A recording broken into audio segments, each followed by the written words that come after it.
Hello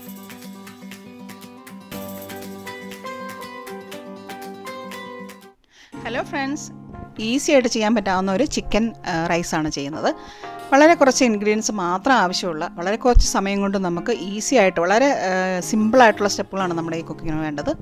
ചെയ്യാൻ പറ്റുന്ന നമ്മുടെ ഒരു ഈസി ആയിട്ടുള്ള ഒരു ചിക്കൻ റൈസ്. എല്ലാ പ്രായക്കാർക്കും ഒരുപോലെ ഇഷ്ടപ്പെടുന്ന, നമ്മുടെ കുട്ടികൾക്കൊക്കെ ഒത്തിരി ഇഷ്ടപ്പെടുന്ന, ഒരുപാട് സ്പൈസി അല്ല, ഒത്തിരി എരിവൊന്നും ഇല്ലാത്ത നല്ലൊരു ചിക്കൻ റൈസ്. അപ്പോൾ നമ്മുടെ ഈ വീഡിയോയിലേക്ക് കടക്കും മുമ്പ് നമ്മുടെ ചാനൽ ഇതുവരെ സബ്സ്ക്രൈബ് ചെയ്തിട്ടില്ലാത്ത ആൾക്കാരുണ്ടെങ്കിൽ ഒന്ന് സബ്സ്ക്രൈബ് ചെയ്തേക്കണേ. Welcome back to Anla's flowers. നമുക്ക് നമ്മുടെ വീഡിയോയിലേക്ക് പോകാം. അപ്പോൾ അതിനായിട്ട് ഞാൻ ഇപ്പോൾ ഇവിടെ എടുത്തിരിക്കുന്നത് ഒരു 5 പേർക്ക് സെർവ് ചെയ്യാനുള്ള പാകത്തിനാണ് നമ്മുടെ ഈ റൈസ് നമ്മൾ പ്രിപ്പയർ ചെയ്യാൻ പോകുന്നത്. അപ്പോൾ ഇതിലേക്ക് 5 കഷ്ണം വലിയ ചിക്കൻ പീസ്, നമുക്ക് ഇഷ്ടമുള്ള ഏത് പീസാണെങ്കിലും മതി. ഇതുപോലെ ഒന്ന് വരഞ്ഞ്, അതായത് നമ്മൾ മസാല മാരിനേറ്റ് ചെയ്യാൻ പോവുകയാണ്. അപ്പോൾ അതിനായിട്ടൊന്ന് ഇതുപോലെ ഒന്ന് വരഞ്ഞു കൊടുക്കാം. ഇനി നമുക്ക് നമ്മുടെ പതുക്കെ നമുക്ക് ഓരോ മസാലകളായിട്ട് നമ്മുടെ ഈ ചിക്കൻ ഒന്ന് മാരിനേറ്റ് ചെയ്യാം.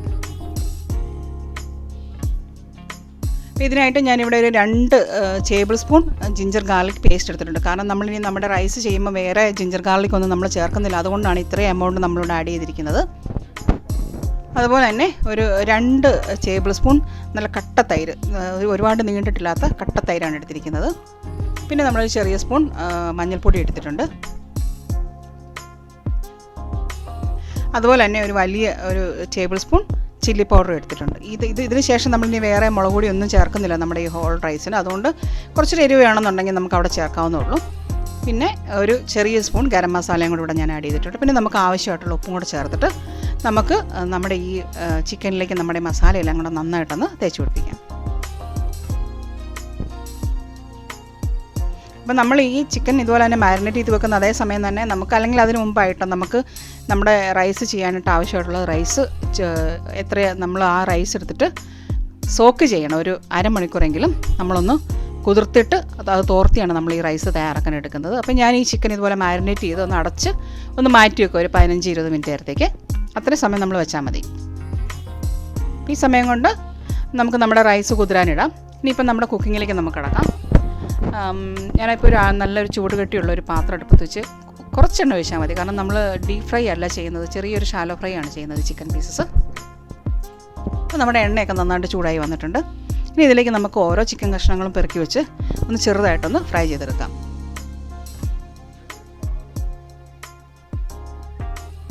ഇത് നമ്മൾ ഇടയ്ക്കൊന്ന് മറിച്ച് കൊടുക്കണം കേട്ടോ, ഒത്തിരി സമയം ഇടാതെ, അതുകൊണ്ട് കരിയാതെ ശ്രദ്ധിക്കണം. ഇപ്പോൾ നമ്മുടെ ചിക്കൻ പീസസ് ഒക്കെ നല്ലോണം വെന്തിട്ടുണ്ട്, നമുക്കതൊന്ന് കാണാം. ഇപ്പോൾ ഇതിനെ ഈ ക്രിസ്പി ആയിട്ട് വന്നിരിക്കുന്ന ഭാഗങ്ങളൊക്കെ ഞാൻ ജസ്റ്റ് ഒന്ന് എടുത്ത് മാറ്റിയിട്ടുണ്ട്.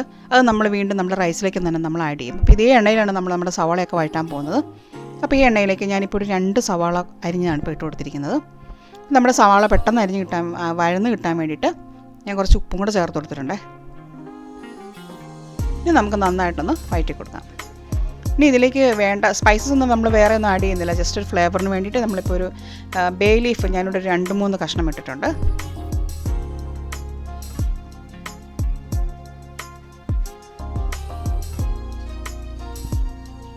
അതുപോലെ തന്നെ ഒരു 4-5 കഷ്ണം ഗ്രാമ്പൂ, പിന്നെ അതുപോലെ തന്നെ ഒരു 4 കഷ്ണം ഏലക്ക, പിന്നെ ഒരുവിധം ഒരു ഇടത്തരം വലിപ്പമുള്ള ഒരു പട്ട കഷ്ണം കൂടെ ഇതുപോലെ തന്നെ ചേർത്ത് കൊടുക്കുന്നുണ്ട്. ഇനി നമ്മുടെ ഇപ്പോൾ നമ്മൾ ഇട്ടിരിക്കുന്ന ഈ സ്പൈസസും കൂടി ഇട്ടിട്ട് നമുക്ക് നന്നായിട്ടൊന്ന് വഴറ്റിയെടുക്കാം നമ്മുടെ സവാള. അപ്പം നമ്മുടെ സവാള ഒരുവിധം നന്നായിട്ട് വഴന്ന് വന്നിട്ടുണ്ട്. ഇനിയിപ്പോൾ ഈ സവാളയിലേക്കാണ് നമ്മൾ തോർത്തി വെച്ചിരിക്കുന്ന നമ്മുടെ ബസ്മതി റൈസാണ് ഞാൻ എടുത്തിരിക്കുന്നത്. ബസ്മതി റൈസ് നമ്മൾ ചേർത്ത് കൊടുക്കുന്നത്.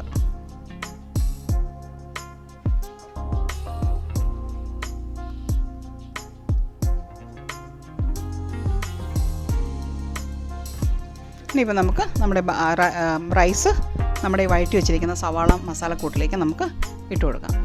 വേറെ മസാലയൊന്നും നമ്മൾ എടുക്കുന്നില്ല, ജസ്റ്റ് ഈ പട്ട ഗ്രാമ്പു ഏലക്കൊക്കെ അങ്ങനെ തന്നെ എടുക്കുന്നത്. ഇനിയിപ്പം നമുക്ക് ഈ റൈസിലേക്ക് നമ്മുടെ ഈ സവാള നന്നായിട്ടൊന്ന് മിക്സ് ചെയ്തെടുക്കാം. അപ്പോൾ ഈ സമയം കൊണ്ട് തന്നെ നമ്മൾ ഇതിന് വേണ്ട തേങ്ങാപ്പാൽ, നമ്മൾ എടുക്കുന്ന അരിയുടെ ഡബിൾ എമൗണ്ടിലാണ് നമ്മൾ തേങ്ങാപ്പാലും വെള്ളം കൂടെ കൂട്ടി യോജിപ്പിച്ചിട്ട് അതൊന്ന് ചൂടാക്കിയിട്ടാണ് നമ്മളിതിലേക്ക് ചേർത്ത് കൊടുക്കുന്നത് കേട്ടോ.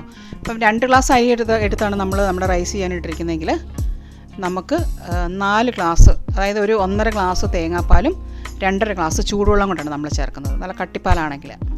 കാരണം അല്ലെങ്കിൽ നമുക്ക് കണ്ടമാനം തേങ്ങാപ്പാലിൻ്റെ ടേസ്റ്റ് വരാതിരിക്കാൻ വേണ്ടിയിട്ടാണ്. അപ്പോൾ നിങ്ങൾക്ക് കാണാം ഞാനിവിടെ 2 ഗ്ലാസ് അരിയായിരുന്നു എടുത്തിരുന്നത്. അപ്പോൾ ഞാനിവിടെ ചേർക്കാൻ പോകുന്നത് ഇതുപോലെ തന്നെ ഒരു 1.5 ഗ്ലാസ് തേങ്ങാപ്പാൽ, നല്ല കട്ടിയുള്ള തേങ്ങാപ്പാലും അതുപോലെ തന്നെ ബാക്കി 2.5 ഗ്ലാസ് ചൂടുവെള്ളം.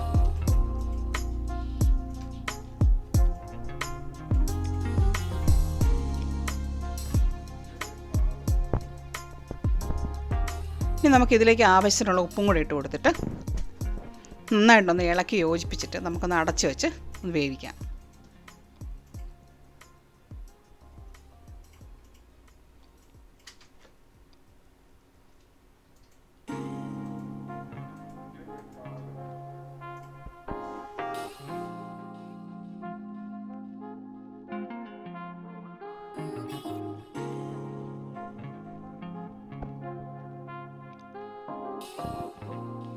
നമ്മുടെ റൈസൊക്കെ വെന്ത് തുടങ്ങിയിട്ടുണ്ട്. അപ്പോൾ ഈ ഒരു പരുവത്തിലൊക്കെ വന്നു കഴിയുമ്പോഴത്തേക്കും നമ്മളിനി ചേർക്കാൻ പോകുന്നത് നമ്മൾ വറുത്ത് മാറ്റി വെച്ചിരിക്കുന്ന നമ്മുടെ ചിക്കൻ പീസസ് നമുക്ക് നമ്മുടെ ഈ ചോറിൻ്റെ മീതി വന്നിട്ട് കൊടുക്കാം.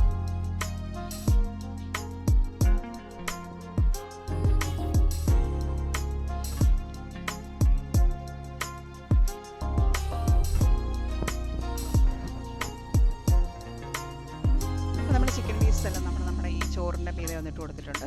അപ്പോൾ ഈ വെള്ളത്തിലും ഈ റൈസിലേക്കും നമ്മുടെ ചിക്കൻ ഒന്നും കൂടെ നന്നായിട്ട് വെന്ത് കിട്ടണം. നമ്മുടെ അരിയും കൂടെ വെന്ത് കിട്ടണം. ഇതിൻ്റെ ആ ഫ്ലേവർ എല്ലാം കൂടെ നമ്മുടെ ചോറിലോട്ട് ഇറങ്ങിയിട്ട് നന്നായിട്ടൊന്ന് വെന്ത് കിട്ടണം. അപ്പോൾ നമ്മളൊന്നും കൂടെ അടച്ച് വെച്ചിട്ട് നമ്മളിതുപോലെ ഇടയ്ക്ക് ഒന്ന് തിരിച്ച് മറിച്ച് കൊടുക്കാൻ മറക്കരുത്. കാരണം അടി പിടിക്കാതിരിക്കാൻ വേണ്ടിയിട്ട് നമ്മുടെ ചോറ് വേവുന്നിടം വരത്തേക്ക് നമ്മളിതൊന്ന് വേവിച്ചെടുക്കുക. അതാണ് ഇതിൻ്റെ കണക്ക്.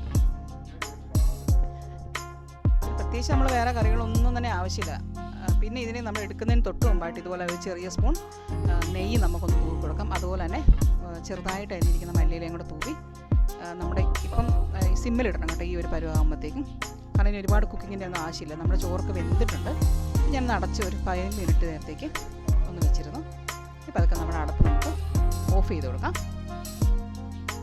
അപ്പോൾ നമ്മുടെ ചോറ് റെഡിയായി. ഇപ്പം നിങ്ങൾക്ക് കാണാം എത്ര സിമ്പിളായിട്ടുള്ള ഒരു ഈസി ആയിട്ട് ചെയ്യാൻ പറ്റാവുന്ന ഒരു റൈസ് റെസിപ്പിയാണെന്നുള്ളത്. പിള്ളേർക്കൊക്കെ ഒത്തിരി ഇഷ്ടപ്പെടുന്നൊരു ഡിഷാണിത്. ഇനി നമുക്ക് നമ്മുടെ സെർവിങ് പാത്രത്തിലേക്ക് നമുക്ക് മാറ്റി കൊടുക്കാം. ഇത്തിരി ടേസ്റ്റി ആയിട്ടുള്ള ഒരു ചിക്കൻ റൈസ് എല്ലാവരും തീർച്ചയായിട്ടും ഒന്ന് ട്രൈ ചെയ്ത് നോക്കണം. കാരണം അത്ര ടേസ്റ്റി ആയിട്ടുള്ള ഇത്ര ഈസി ആയിട്ട് എല്ലാവർക്കും ചെയ്യാൻ പറ്റും. കാരണം ഒത്തിരി കോംപ്ലിക്കേറ്റഡ് ആയിട്ടുള്ളൊരു കുക്കിംഗ് അല്ല ഇത്. അപ്പോൾ ഇന്നത്തെ വീഡിയോ എല്ലാവർക്കും ഇഷ്ടപ്പെട്ടെന്ന് വിചാരിക്കുന്നു. അപ്പം വീഡിയോ ഇഷ്ടപ്പെട്ടിട്ടുണ്ടെങ്കിൽ ലൈക്കും കമൻറ്റും ഷെയറും ചെയ്ത് സപ്പോർട്ട് ചെയ്യാൻ മറക്കരുത്. പുതിയൊരു വീഡിയോ ആയിട്ട് വരുന്നിടം വരേക്കും എല്ലാവർക്കും നന്ദി.